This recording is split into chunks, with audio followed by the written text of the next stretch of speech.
Madame, Monsieur, bonjour, bienvenue dans Chine France, le journal, votre émission quotidienne d'information sur Mandarin TV.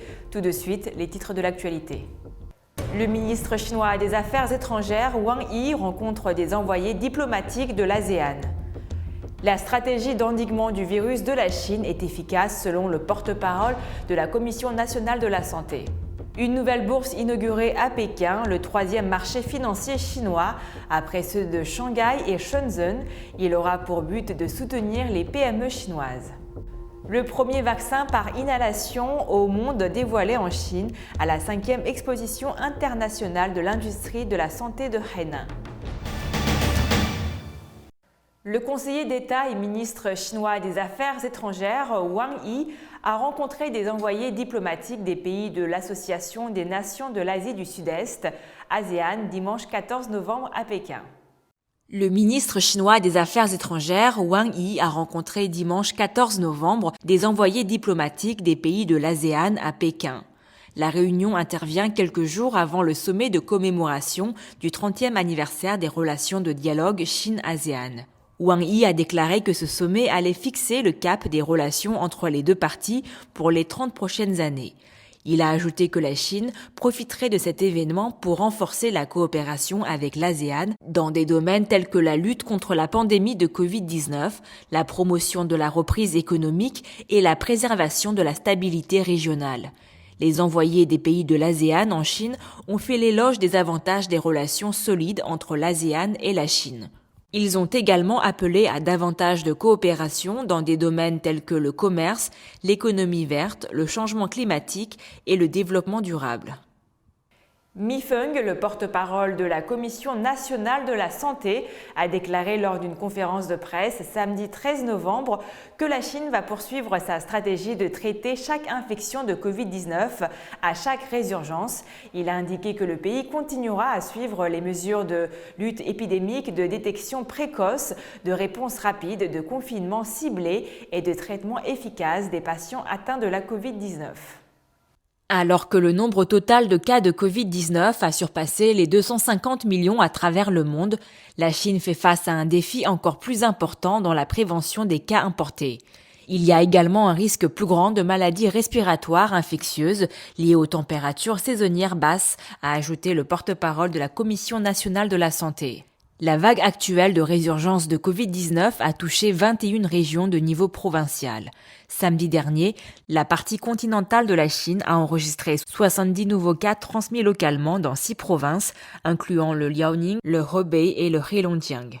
Wu Liangyou, le directeur adjoint du Bureau de prévention et de contrôle des maladies de la Commission nationale de la santé, a indiqué que la situation épidémique s'était globalement stabilisée à travers le pays et qu'un grand nombre de régions provinciales avaient endigué de manière effective les récentes résurgences épidémiques. Liang Wenyan, le directeur de l'équipe d'experts chargée de la réponse épidémique affiliée à la Commission nationale de la santé, a indiqué que le traitement de toutes les infections n'impliquait pas d'avoir une politique de tolérance zéro contre les infections, mais plutôt de s'efforcer d'éviter les infections communautaires par le biais de la détection précoce, du diagnostic, de la quarantaine et du traitement efficace des patients atteints du Covid-19. Le respect des mesures actuelles d'endiguement permet d'empêcher que l'épidémie ne mobilise trop de ressources médicales et de s'assurer que les autres besoins médicaux de la population soient pris en charge.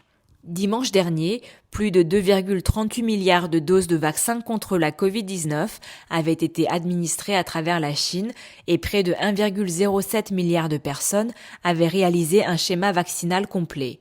Quelques 84,4 millions d'enfants âgés entre 3 et 11 ans ont été vaccinés et plus de 49,4 millions d'entre eux ont reçu une injection supplémentaire. Dans la capitale chinoise, la bourse de Pékin, nouvellement créée, fait ses débuts ce lundi 14 novembre. Il s'agit d'une plateforme majeure pour les petites et moyennes entreprises innovantes. 81 entreprises sont dans le premier lot de cotation. La bourse de Pékin a commencé ses opérations lundi 15 novembre, marquant une étape clé dans les efforts de la Chine pour réorganiser son marché des capitaux. De plus, la nouvelle bourse de Pékin va s'adresser en premier lieu aux PME innovantes, un secteur largement négligé par les autres places financières, plus centrées sur l'immobilier, les matières premières ou les géants de la tech chinoise. Or, les PME pèsent 70% de la richesse du pays et concentrent 90% des emplois. Elles ont souvent du mal à accéder au marché financier, les banques préférant prêter aux entreprises publiques.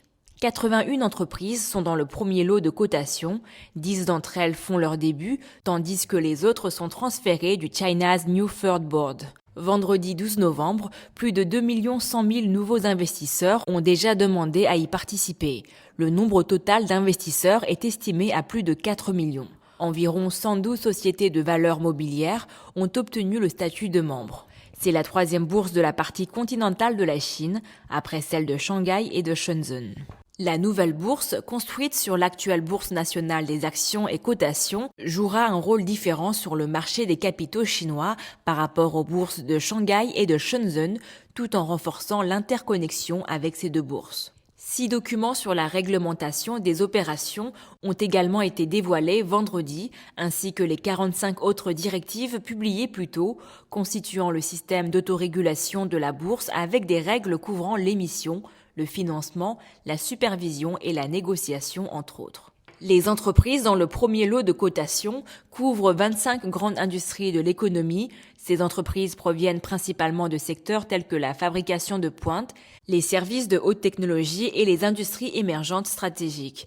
Leurs dépenses moyennes annuelles en recherche et développement dépassent les 25,36 millions de yuans, environ 4 millions de dollars. Alors que plusieurs sociétés attendent pour entrer en bourse, la bourse de Pékin a déclaré qu'elle renforcerait la surveillance et intensifierait les efforts afin d'améliorer la qualité des sociétés cotées en déployant des mesures pour renforcer l'examen préalable à la cotation, en clarifiant les responsabilités des intermédiaires et des sociétés cotées et en créant des canaux fluides pour la radiation.